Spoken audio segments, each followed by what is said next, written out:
اوف.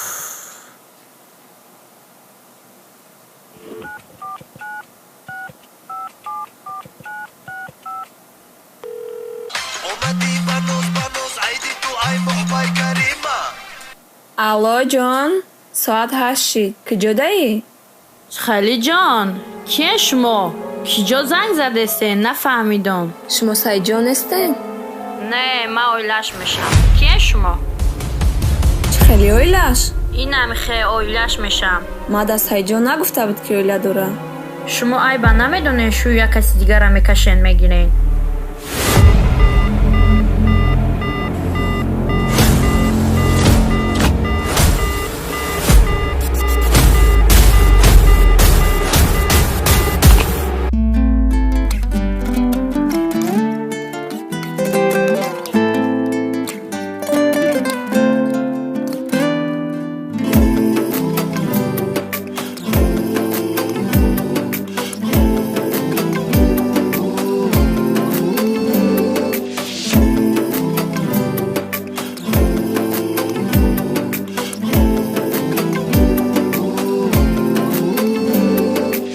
آخی جبر و جفا بس دل دادم بنا کس از من تو دل بریدی بکی دلت را سپردی آخی به تو سپردم هم قلب و هم وجودم آخی برایم تنها تو بودی هم با تو هم نبودم نه بودی دوایی دردم نه خواستی برگردم رفتی ولی از غم و غصه عشق تو جانم دل سردم چشمم بتونم ترین حالم کردی بدترین آخر من بودم همونی که برایت در کاری دنیا را میکردم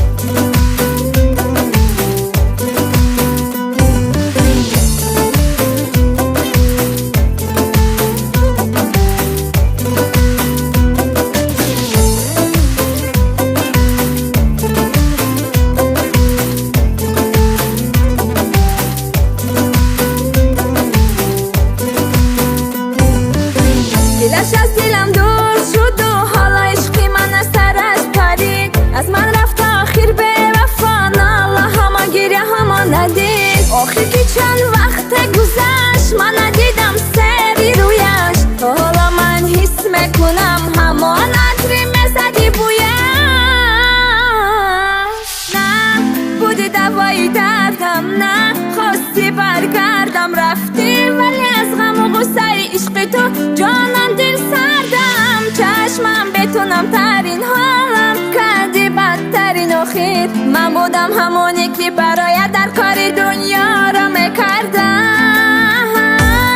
نه بودی دوایی دردم نه خواستی برگردم رفتی ولی از غم و غصه عشق تو جانم دل سردم چشمم بتونم ترین حالم کردی بدترین آخر من بودم همونی که برایت در کاری دنیا را میکردم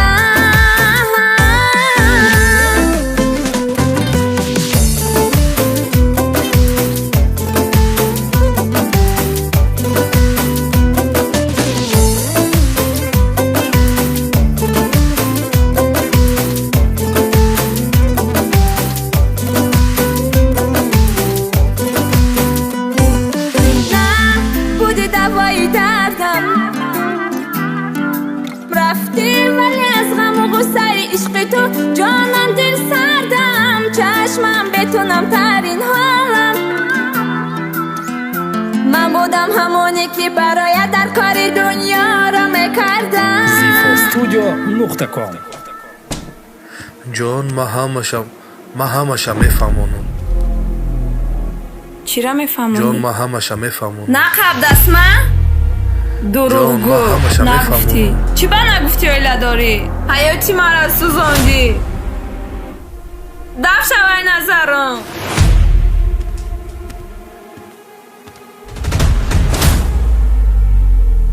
نه بودی دوایی درد ба канали мо Zifo Studio обуна шав ва аз видеоҳои нав бохабар бош. جانم دل سردم چشمم بتونم ترین حالم کردی بدترین آخر من بودم همانی که برایت در